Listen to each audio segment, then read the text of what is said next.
Hello there, I am Gifty Auntie and welcome to TSP with Gifty Auntie.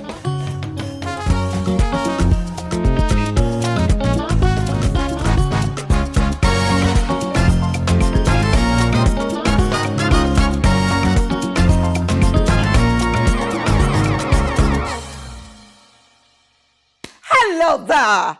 Yes, by the grace of God, we are here.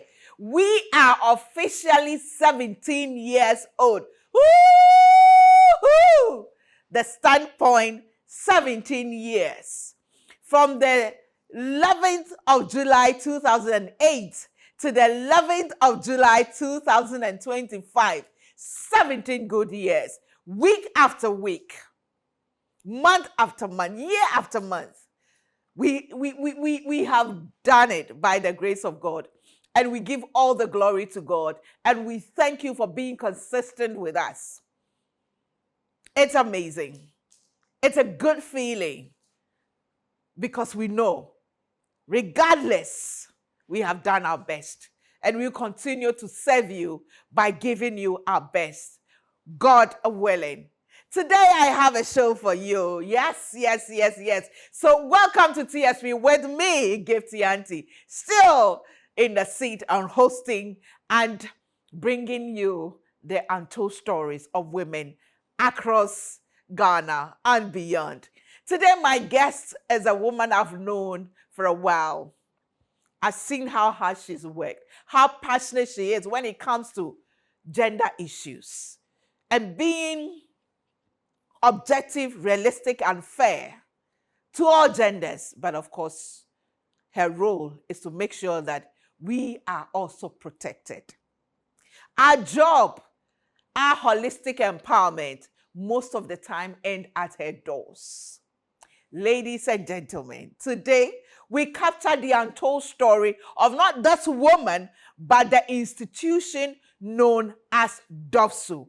Please, let's welcome the head, the boss lady of DOVVVSU, ACP, Assistant Commissioner of Police, Owusuwaa. Ayuko. And welcome. Thank you. And do we have a lot to talk about? A lot to talk about. Hey, and I'm happy to be here. I say that I'm vilified every time. You to buy DOVVVSU too. I know. Please take a seat. I'll join you. But before I join here, let me say thank you to all those who make me look presentable before you. Amazing Grace Enterprise for my fabric. This outfit is by Amateur. She's on Instagram. You can hook her up. She has it ready to wear. And then, of course, you can also customize whatever you want her to make. This is a customized one. So, hey, get in touch with her. Thank you to Twinny Craft for my beads. My makeup is by the Glover, and then you see the smile of a Glover, and then makeup products by Sigma Health and Beauty. Who else do I have to thank? Everybody who makes me look presentable. We say thank you. I'm still so excited and overwhelmed with how far the Lord has brought us.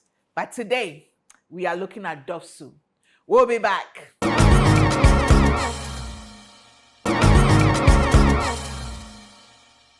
Welcome back to TSP with me, Gifty Auntie. And yes, we are 17 years old. That was on Friday, 11th of July 2025. And we are so excited. But today, our spotlight is on DOVVVSU. And what they are doing, find out the truth, the myths, and the facts about the role of DOVVVSU. Is it true that some of the women, when you go and report your husband, you by the time you realize they are dating your husband, hey, anyway, we'll get to that. But let me say thank you to Vena Mineral Water. Vena Mineral Water has a balanced pH level. It's low in sodium, and it has all the minerals that you need to make a good drinking water healthy. And they also believe in giving back to society, that's sharing love, and of course, changing lives. We are so grateful to all of them. We are also grateful to Kidsville, where every child's dream comes to life. Everything kids, from shoes to dresses to pushers to bathing bowls to crib, everything, to books, toys, educational, everything kids they have there, and we are really grateful to them for being our sponsors. My guest today is Assistant Commissioner of Police Owusuwaa Kyeremeh, who is also the Director of DOVVVSU. Welcome, sis. Thank you. Finally. Yes, finally. I can't believe that after years of dragging you. I know. This is the time. There's a time for your everything. birth month. You see, so the right way. Yes, and my birth month. Your birth. Yes, 11th July. 11th July is your birthday. Yes. I remember. Yeah. That is why we have. I know. I know. That's why you're special, Yes, you're special. Double blessings. Yes, double. It Amen. comes in this time. Say Ebefa. Ebefa. Aferi. Mami Tizu Kakra. Yes. How many spectacles do you have? My sister. A lot too. Well, tell me about this love for spectacles. Okay, so because I'm in the public space, sometimes I need my privacy. So I try to get a lot so that I change my face, that I can feel free in the public space. Because when you come on TV, I remember one time I was on TV in the morning and I went for a program and I was trying to chill small. Then a small girl came and said, "Oh, I saw you on TV this morning." I was like, "Oh my God." So sometimes I believe when I change my shades, you at least I will be able to receive you small. And they're always unique. Thank you. You promised me one, be and buy. Don't worry, you will get it before the end of this year. I have my eye on one for you. Okay, so don't worry, you good, get it. good. How is DOVVVSU doing? DOVVVSU is doing well. DOVVVSU is doing well. We have challenges, but there's more we can do. Before we get even deep into DOVVVSU, can you take us through why it was changed from WAJU to DOVVVSU? Thank you very much. So initially it was called Women and Juvenile Units. Yes. Because it's the background, the history that led to the formation. Initially, you couldn't just go to the police and say, "Oh, my mother has beaten me, my father has beaten me," because it's a home matter, so it has to be treated at home. But as time went on, there were issues that were affecting women negatively. Women were being killed in Ghana, and women and other meaningful Ghanaians also realized that no, we need to protect women more. And so there were a lot of talks and demonstrations for the need for women to be, protected. And so the Ghana Police Service responded to the call of the public and said, let's set up a unit that will focus mainly on women issues. And so that's how we created the unit, Women and Juvenile Unit. But of course, as time went on, we realized that there were men who were also being impacted negatively by relationship issues and all that. And we wanted to neutralize the concept that, oh, it's only for women. We wanted to say the Ghana Police Service responds to everybody. And so we changed the name from Women and Juvenile to Domestic Violence and Victim Support Unit, with the intention that everybody can walk to DOVVVSU and say, I need help, including men. And so that's how the name was changed from Women and Juvenile Unit, which was called WAJU, to Domestic Violence and Victim Support Unit. Would you say that the change of name has helped in any way? It has helped, because even though the myth is still there, people say, oh, it's a woman's unit, so when the women go, they listen, but the men, they don't listen to us. But it helped. It's better than keeping Women and Juvenile. Because if you had kept Women and Juvenile, the name says it all. And name is powerful. Yeah. And so once we say domestic, it's neutral. It includes everybody. It invites everybody. And so men too do come and report. And indeed, we've really saved a lot of men from, false accusations and all that. Okay. Yes. You are the director of DOVVVSU now. Yes. Would you say you were prepared for that position? Well, as a police officer, you must always be prepared because you don't know which space you're going to find yourself. But the work at DOVVVSU also original DOVVSU also prepared me, but it prepared me for a different level. This director DOVVSU is a different level altogether. DOVVSU, when I was original, you were regional director before you became yes, the national. Yes, I was okay, a regional coordinator for Accra right for a couple of years, and it was hard work. But moving on to become a director, it's also a different ball game altogether. Here, you're in a position not just to represent Accra region, but you're representing national. And so everybody's problem becomes your headache. You have to reach out. Apart from doing your normal work, you also have to go out, attend a lot of policy meetings, engage with stakeholders, go out looking for funding. So you mind, yes, I anticipated that it was going to be hard work, but the reality is more than what I thought. Doesn't it get traumatic sometimes? It does. The cases you hear It does. and see. It does. It does. In fact, I remember one time I was in the middle of an interview. I had to excuse myself because I realized that I had broken down during the meeting. It had to do with a child whose father defiled her a lot of times, uncountable times, and got her pregnant twice and caused abortion for her twice. And so at a point in time, it was just too much for me. So I had to leave the office and just go sit somewhere to, try and put myself together. Yes. So that day I didn't go back to the office. So it just gets traumatized for us. And that's one of the issues that are missing in conversations. When people talk about survivors, they don't talk about the people who receive the survivors. They don't talk about us. They don't think about our well-being. Yeah. We feel you are trained for it, so you should be able to handle it. Yes, we are trained, but you see, we are human beings. Yeah. Because when you keep on soaking in people's pressure, we always soak it in. We come in today, we soak it in. By the following morning, you must make sure that you're in a good condition to come back and soak in more. And so the more you soak in, you're just human being. We are professionals. You're supposed to show empathy and detach yourself from the work you are doing. But this is the work that goes to the very soul of people. Yeah. And we are only just human beings. So sometimes we do, times gone by, we used to have the opportunity to organize training programs in hotels that helps us to also relax. So that you go outside Accra, be in a hotel, it's an opportunity. You see the greens around. Green is very important in terms of mental health, for me especially. And so it's a conversation we need to take it up. We are professionals trained, but we are just human beings as well. Do you get psychological help for the staff of DOVVSU? So we have a psychologist among our midst. So they make use of that psychologist. We have a psychologist on our premises. Some also have different ways of going about it.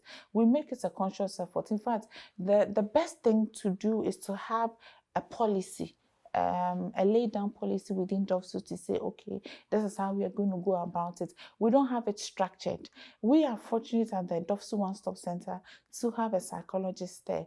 And so some of our staff walk in and talk to them, when they need to relax and all that. The pressure is a lot. Yeah. Let me look at your relationship. Not your person, like DOVVSU's relationship with CSO and then NGOs. Yeah. How well do you work together? So we have NGOs that we work together. They sponsor us financially. But the challenge has been, they do trainings, we attend trainings, we go for meetings. Our basic challenge in this equation, sometimes it affects our relationship, is the fact that constantly, since I joined DOVVSU so many years ago, there has been a constant agenda to always say, oh, nothing happens at DOVVSU. DOVVSU is not doing anything. I wonder if you've ever even heard any NGO say, oh, DOVVSU is doing a great work, DOVVSU is working well, but there is room for improvement, which is fair deal. You don't hear that. And meanwhile, after they've come on TV to say whatever they want to say, they come back on the ground and work with us. Because I want to look at it. DOVVSU had a bad name for some years now. And this is not just created as, sometimes it's misconception, miscommunication, but then you have people, as somebody in the NGO space as well, who come to you and report to you about a case that was reported and how it was mishandled, where somebody was seen driving, a DOVVSU official driving the car of an abusive husband, alleged abusive husband, or somebody ending up. You hear all these stories and you feel that this is a professional institution. So why should this happen?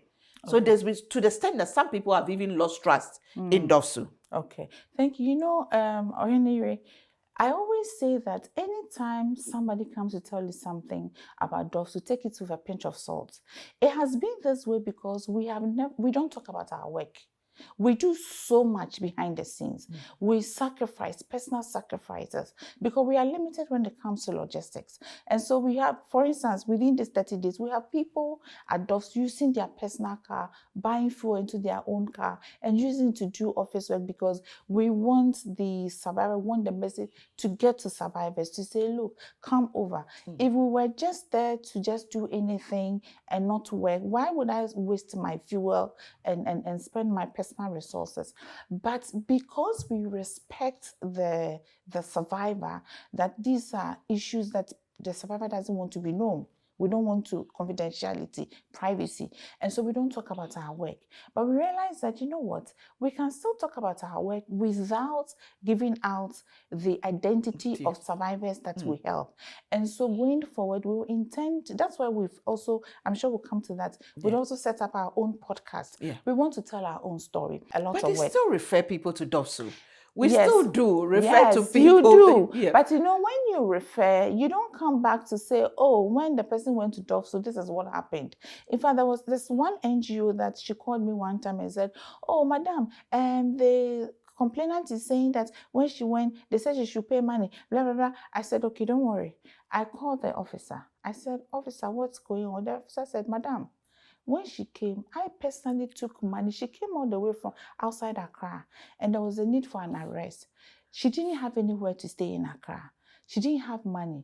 And this was not even a DOVVSU officer. This was just the district commander. He said, madam, I took money from my own pocket because she had no place to stay. And I booked a hotel for her. That's where she slept. I fed her from his own pocket. And then with the arrest, I told her, I explained that, for us to arrest him here and put him in a vehicle, transport him to outside Accra, it has a lot of implications. So this is what we will do. We'll arrest him here, grant him bail, so that we would ask him to report in the other region. If he fails to report, then we'll take the next line of action. And for me, that was brilliant, and it is fair. But she twisted the story all over. And then I went back to the said NGO and said, oh, this is what the officer did. And he really needs to be recommended. Because if a complainant moves to Accra to say, oh, I'm reporting a case, or I'm following up on an arrest, it's not the responsibility of the police officer to get you a hotel to sleep. Because it's not like you are running away from somewhere, we need to save you. And so when this information was given to that person, she went to another platform and misrepresented something else without mentioning that, oh, this is what has happened. So we realized that it's more of intentional. Have you had a personal experience where an accusation has been made against you? I have been very fortunate not to have an accusation made against me. But I have had an accusation made against, oh yes, I remember once when, that was an interesting one. So I remember many years ago, I was in my office and then Pips called me and said, madam, there's a case that somebody said you have disrespected her. And I'm like, where, who? And I just couldn't remember. Then the Pips said, so I should come over. So the date was set and we went. And we were all seated, and the lady was seated beside me, the one who made the accusation. I didn't even know. So, but before then, when they told me the story, then I remembered because they mentioned the case. Then I remembered the story, but I still didn't know the people. Exactly. So I told my boss that, you know what, please, he's gone on retirement. I said, sir, I beg you, I'm not going to teach you your job. But when we meet, kindly ask whoever said I was disrespectful, ask her whether she knows me. She should point me out. Then said, why? I said, sir, I beg you, just do that for me. He said, okay. So when we got there, we were all seated. And then he asked the people to tell their story. They narrated a story that was just different from what they said initially. And then my boss said, madam, you said somebody has disrespected. He said, yes. I said, okay. Who is she? Can you point her out? He said, oh, Minimuno. Minimuno. So as soon as she said that. Maybe was it on the phone? Maybe... No. My sister, I was seated like this. No, did she say that the disrespect was on phone? No. She said she came to my office. She said she was in my office and I disrespected her. And it was in the letter. In fact, that was my first and only experience. And then she said, and so my boss said, Madam Pacho, omo mutiano pointe near or disrespectful. Oh, minimum no. And then my boss said, no. So was you call no office? He said, yes, I went to her office. So you went to her office and she was disrespectful, yes. And you don't know her. So immediately I realized that it wasn't good for me to stay. Like I had no business doing. Yeah. So I told my boss, please, sir, can I leave? So he pointed me out to the woman. That the woman he said disrespected you. This was the one.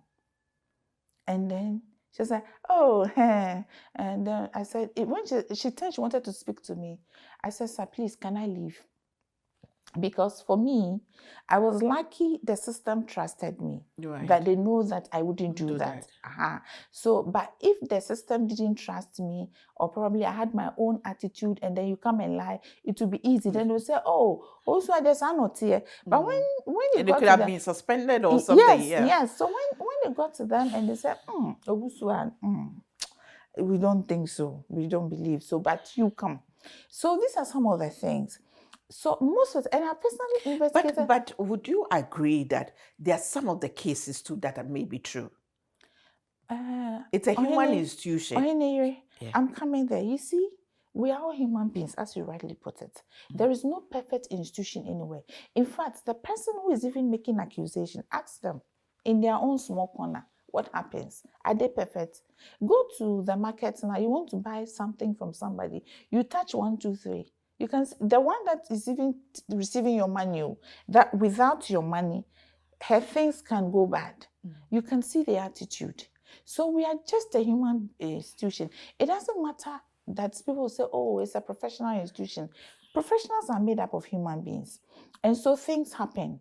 But the good news is that I always tell people that do not judge us by our perfections. Yes, judge us by our growth.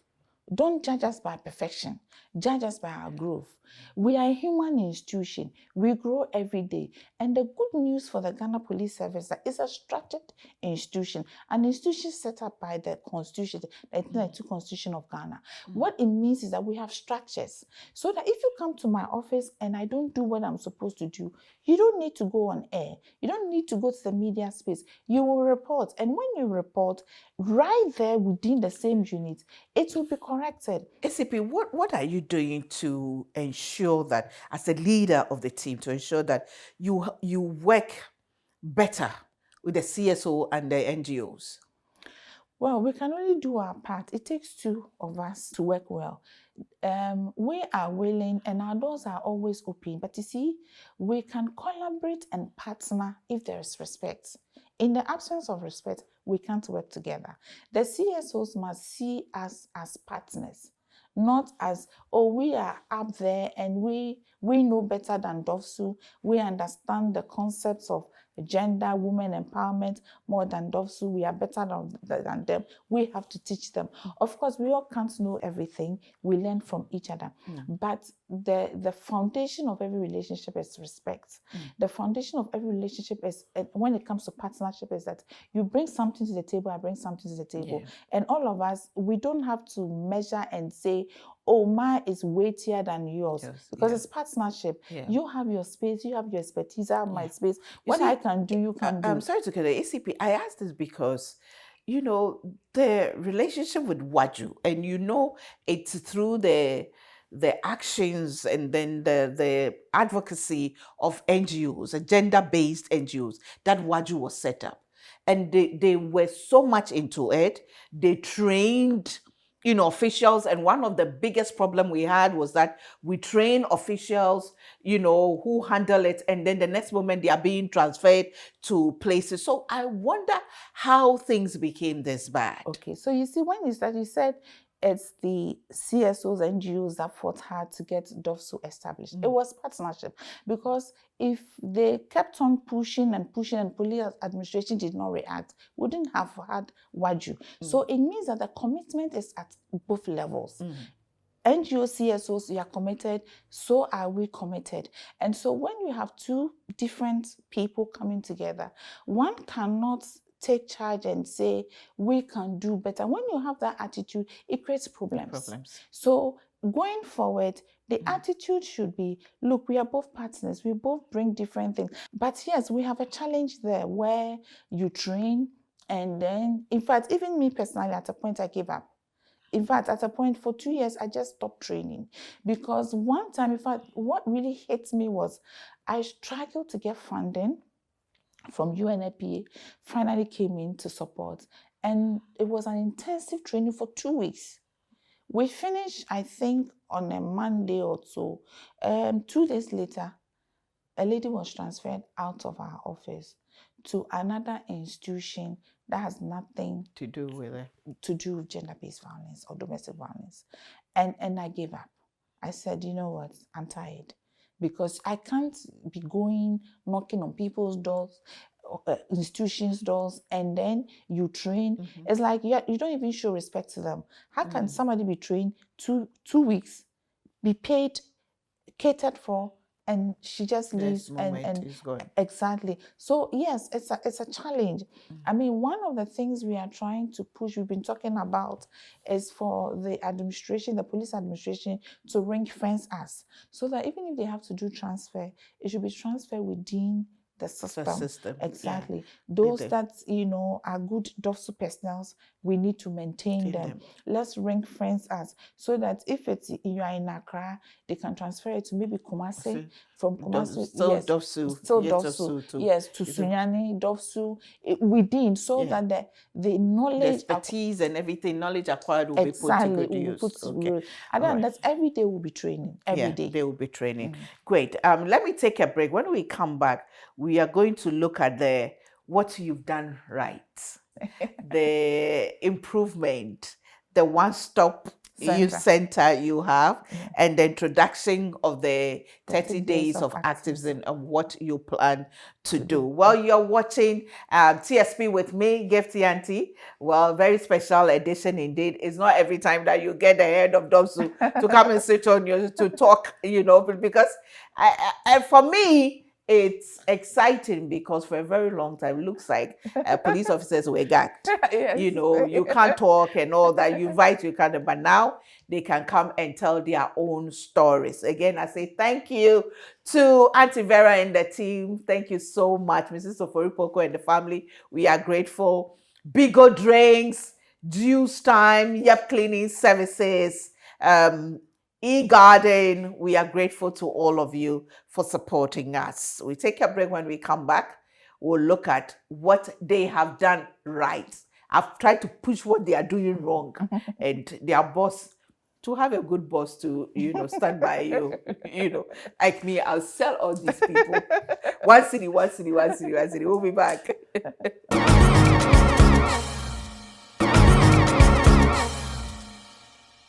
Welcome back to TSP with me, Gifty Auntie. And yes, we are 17 years old, 11th of July, 2025. And it happens to be the birthday of my guest as well. Yes. So we really have something really special. You should have been in London, for the chat with Gifty Auntie. Oh my God. If it had been in August, because I've been in London in August. Yes. It is well. Yes. It is well. So my guest is ACP Owusuwaa Kyeremeh. She's the director for DOVVSU National, not just the reader. She's working in the system for a while, and she's told a story of DOVVSU, in a way, the complaints we have about them, the misconceptions, and sometimes the stories we hear. We've looked at that, but today we also want to look at the positive stories for the second half. What has been achieved so far? At least since you became a director, I've seen you really push hard to get this one-stop center for Yes. DOVVSU. Yes. What brought about this idea? Okay, so this idea came about because, irrespective of how people think, we at DOVVSU are always looking for ways and means to serve the public better. So when I came back, I went to school in the UK. I came back in 2020. I thought, before I left, I was like, what can we do better? How can we make life for the survivor easier? Or you need to be a witness. You need to see what survivors go through to understand that how can we make it better? So how can you make better? Then I'm like, why don't we have one space where we have everything in there, so that when the survivor comes in, she doesn't have to think about transportation. She doesn't have to think about, oh, if I'm going to another hospital, maybe I might meet somebody, or I'm going to follow a long queue. No, something that takes a burden of her and also encourages her to pursue justice. And so that's how we ended up to say we have to do a one-stop center. We had no idea where we're going to get the money, but fortunately we had my predecessor, Auntie Esther, started an office facility. Right. And at a point, it was in 2002 she started, but by 2007 it came to a standstill because there was no funding. Yeah. And so you just had the blocks that laid, and then the roofing was really rusty, leaking. So I said we could use this building, but it wasn't easy to get funding. But we started raising funding, going around raising funding during COVID time. So you can imagine COVID raising funds, but God has been good. And so finally we set it up. It was finished. In fact, we went on site November 2020, and by February, we were done. Yes, God has been amazing. Wow. Individuals came on board. We have Natoshi also assisting. We have Casa Preco and all that. Individuals, I mean, a lot of them came in. UNICEF also came in at a point in time to help us set up the court. So when you say Natoshi, the former MP, the former MP, yes, okay, the former MP, okay. Yes, she was very instrumental, very helpful, came in to assist. And so that's how we ended up with the DOVVSU One Stop Center. We have the Australian High Commission. A lot of them came on board to help us. So what do you have at the One Stop Center? So at the One Stop Center, we have every facility that the survivor will need. We have DOVVSU. We have 2 courts. One is the child-friendly, gender-based violence. So there's a court? There's a court? Yes, 2 courts. Not just a court. The 2 courts? Yes, 2 courts. At the center? At the center. In one building? In one building. Wow. We have the district court that sits as a family tribunal and also sits as a juvenile court. We also have social welfare from the Department of Social Welfare. We have legal aid. We have a legal aid officer on station there. We have pro bono lawyers. We have a clinical psychologist. We have shelter. We have a clinic. The shelter, how many rooms do you have? We have 3 rooms, but we can take more than 50 people at a go. Yes. And then at the shelter? At the shelter. Wow. At the shelter. And then we also have a clinic and a laboratory. We have our helpline and then our data center. And now we have a podcast section as well. And then we also we've created an indoor garden. We want to give the survivor... You created what? An indoor garden. Okay. Yes, we hope to commission it either end of July or somewhere maybe in September. And Please push it September, right? Okay. So that can be there. Oh, sure. We'll push it to September. Oh, wow. Yes. So we've created an indoor garden with an outside garden view.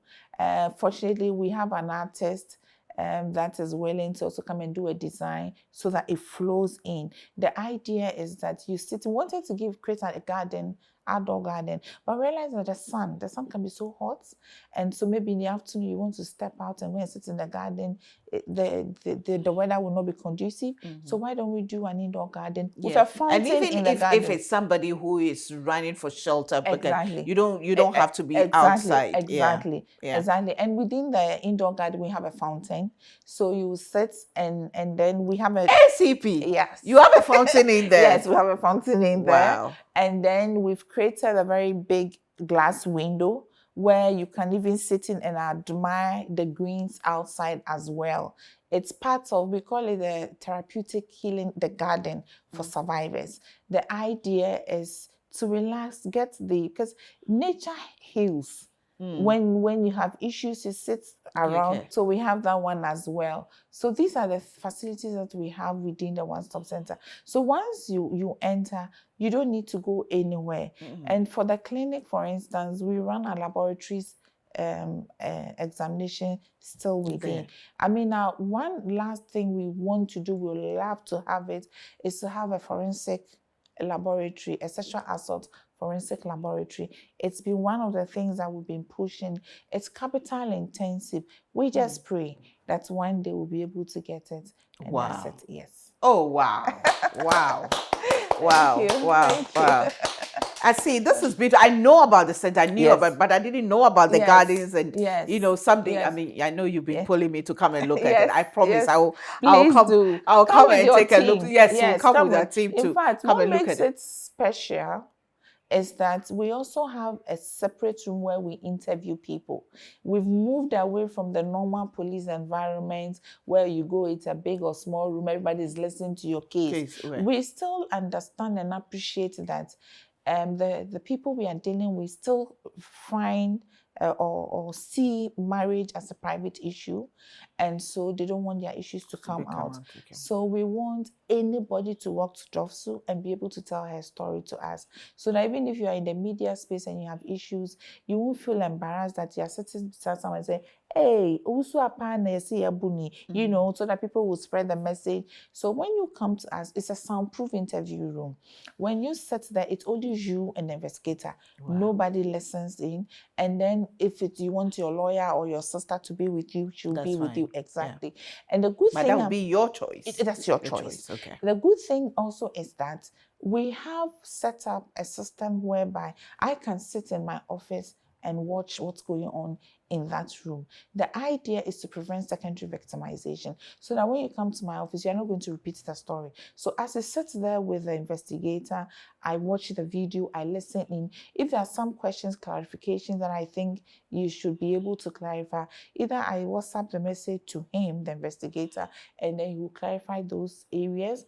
Or when you come back to my office, I just start with a clarification. You don't need to repeat it. Exactly. Because retelling the story can also traumatize you. So that's what we call it's part of the secondary victimization. So we want to help you heal fast. And so we don't want your story to be told twice. And also, aside that, it's also to protect us, the police, and also to protect the person we are taking the statement from, because we don't want it's a private space that nobody is there. We don't want stories. Somebody that complain and say, oh, he said this, I didn't say that, he said I said it. No, we don't want that back and forth. So we don't want to say, oh, he took bribe from you before he took my say. We don't want stories. So the cameras there also helps. Aside that, it helps in preventing secondary victimization. The cameras also help, so that if you say, oh, he touched my breast, or we say, okay, you can show video, then we play back.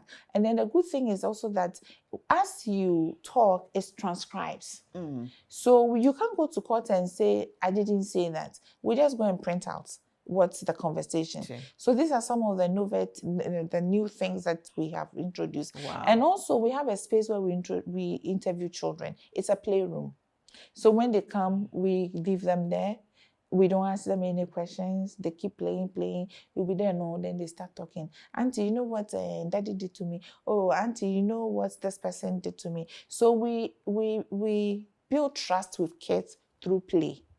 And so, and this is not what you find in normal police stations. Yeah. And what we have in Ghana, even you go to developed countries, most Some of them don't have it. Exactly. Yeah. So it's our dream is also to get another one in Ashanti region. Okay. We've done a new design, because this one was not originally meant for a one-stop center. Right. And so we want to now go fully, with a well-designed one-stop center building. So we've had people who have designed it for us. Right. What we are left with is to start going around looking for funding. Exactly. The funding is now the issue. But we trust God to make a way for us. Wow. Yeah. You've I mean, that's all I can say. Well, I mean, you and your team have done a great job. Thank you. I mean, it's a great job. This one-stop center is amazing. The story that, but you are a lawyer. Yes. You're qualified, and I had the privilege of being there when she was called to the bar. Yes, I remember. I was there. I remember. Yeah. Yes, thank you for coming. Yes, we did. Yes, we did. Thank you so much for coming. There is this issue that I've always wanted to find out. Why is it so difficult to prosecute rape cases, especially when it involves minors? Yes. So for defilement, okay, so we have two types of sexual assault. I mean, when it comes to penetration, which is defilement and rape. So for defilement is the carnal knowledge or natural carnal knowledge of a child below 16 years. So when somebody is below 16, it could be a boy, it could be a girl. So a boy under Ghanaian law can be defiled, as well as a female child. And then for carnal knowledge is sex. So when I come on TV, I prefer to use a language everybody will understand, instead of using technicalities. And here we use the word as it is. Yes. So so sex. And then for rape, it's females 16 years and above. So under Ghanaian law, when a child is 16 years, female child, she can have sex. She can give consent to sex. But the law says that if you are below 16, you can't give consent to sex. But if you are 16 years old, you can give consent to sex. But even though that's what the law says, but we tell the younger ones to stay away from sex. Even though you have the right. In fact, if your child today decides to go and have sex, 16 years. You can't do anything. No. There's nothing you can do. But it is not in the child's interest to engage in sex. So when we go out, we tell them stay away from sex. Sex comes with its all complications, diseases, infections, and teenage pregnancy. You don't want to shut your dreams just because of one experience. So we tell our young ones stay away from sex until you are working, until you are married. And so the reason why it's difficult to prosecute is that they don't show up early. When people are sexually assaulted, raped, or defiled, they don't show up. So by the time they show up, everything is gone. Evidence is washed away. It's difficult to prosecute. And the 1992 Constitution protects the suspects. It says, in fact, you have a whole Article 19, a whole section for the suspect. The suspect is innocent until proven guilty by a court of competent jurisdiction. And that's a very tall list. And the burden of proof is beyond reasonable doubt. And so what it means is that the suspect who now turns accused goes to court. He can sit and decide not to even open his defense, decide not to even talk. And police can lose their case because it's about the evidence. It's about proving. So if for instance, somebody says I've been raped by A, and A comes in and said, I didn't rape the person, it's up to the police to prove that indeed he did it. And proving it requires evidence. Evidence based on scientific evidence. And sometimes if you don't get the direct evidence that things that can directly connect to the person to say, oh, this is the person that did it, then we rely on circumstantial evidence and most of the time when sex takes place, it's just between two people. And so by the time they come to you, they washed away, you can't find fluid, unless maybe you are able to find some, maybe A said I went to him. He said she's never been to my house before. Then you have neighbors and people around. Said, yeah. Yes, and Uber receipt showing that I dropped this person at this place at this time. Oh, and we never even went out to buy anything. So these pieces, which are circumstantial, because why would you say she was never at your place when she was there?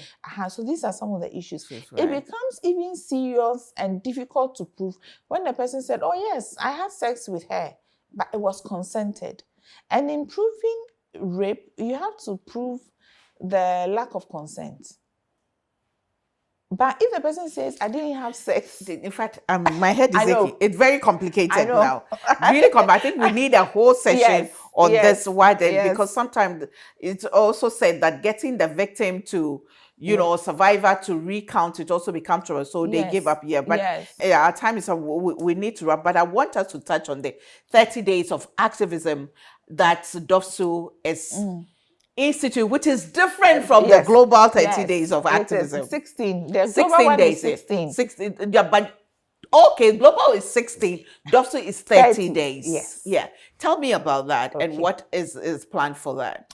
So the 30 days, the title of the campaign is Break the Silence. 30 days. Break the silence, end the violence. Yes. DOVVSU cares. Yes. So the title of the campaign is Break the Silence, 30 Days of Activism Against Gender-Based Violence. And before I go on, I would like to acknowledge our sponsors. UNFPA and MTN, they've been very supportive, but for them, we couldn't have done this. So the theme for this year is From Silence to Strength, Speak Up, Stand Up, Support. From violence, from silence to strength. Speak up, stand up, support. So we want to, this 30 days is meant to create awareness, to also build trust between us and the communities that we find ourselves in. So we want to also build capacity for us, the DOVVSU personnel, as well as other police personnel. We have different activities coming on. We started yesterday with a lunch, and then we went on float. We went to Circle. We distributed flyers with our numbers on it. We met with a session of the GPRTU, and that was very interesting. A lot of issues came up, and they were all men. When we met, they were all men. And then we'd also have engagement with the media. We also intend to do a stakeholders meeting with Queen Mothers. Initially, we wanted to do just one session for that at the national level, and then the number is so huge, so we are compelled to do a second one with the Queen Mothers. They are very important stakeholders in the fight against gender-based violence. And then we'd also want to go to schools. We go to schools, primary school, JSS, SS, because that's where a lot of things also happen a lot. And also meet the university students, engage with the youth.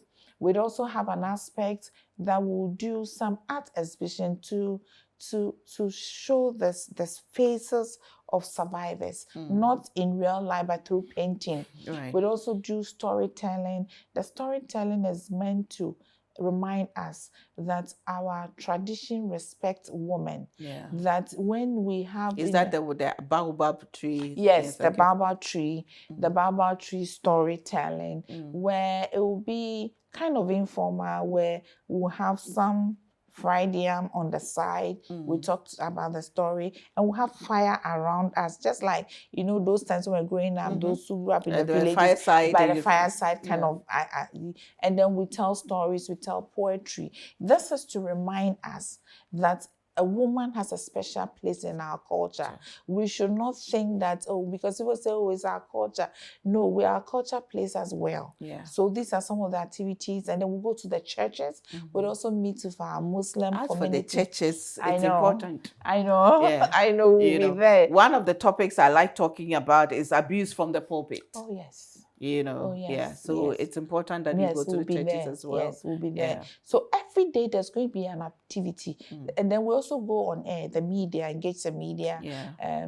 educate the public through the media. I mean, your platform is one of them. Right. It's a very, very huge platform, and we are privileged to be here. Yeah, And also, I'm very happy and humble to have Ariadna, the gospel artist, on board with us. She's our brand ambassador, brand ambassador for DOVVSU, and at the appropriate time we'll unveil her. Okay. And then we also have we are using her with a podcast. We're going to use her music Ebefa as our signature tune to sign on and sign off and all that. So there are lots of activities that and then the for candlelight.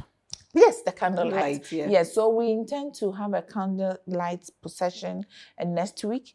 The concept is that we want to tell the exhibit what survivors go through, victims of gender-based violence. They are in the dark. It's like there are no hope. They are silent and in the dark. So we want to exhibit, and that's why we're going to do the work in the evening. We want to choose when it's dark to do that. And then we'll do that holding a candle. And with a strong suggestion from you, a lantern. Yes, so that the lantern is the hope that we give to survivors. So we want to tell, with that possession, we want to tell that the survivors that even though you're in a dark place, even though you are quiet and silent and suffering, but there's light. The light comes from DOVVSU. The light comes from people who are willing and able to support you. So that's also one of the things that we want to do. So there are lots of activities. Wow. Thank you. That's amazing. That's amazing. Well done. It's a well thought out, plan, and 30 days of activity. I'm sure there's a lot that can be achieved. Thank you so much for coming to throw more light.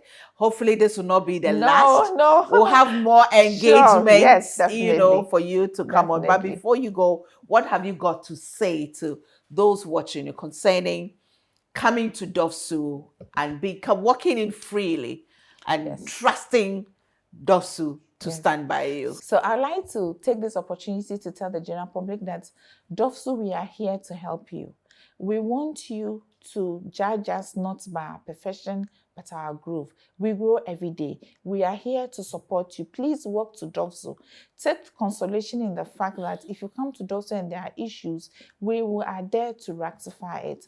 Come to DOVVSU. We encourage the men. The unit is not only for women, it's for men as well. So please, men, walk to DOVVSU and we will give you the hope and the needed help that you need. So we encourage you all to report to DOVVSU. And those who see abuse going on, please speak up and don't be quiet. Thank you.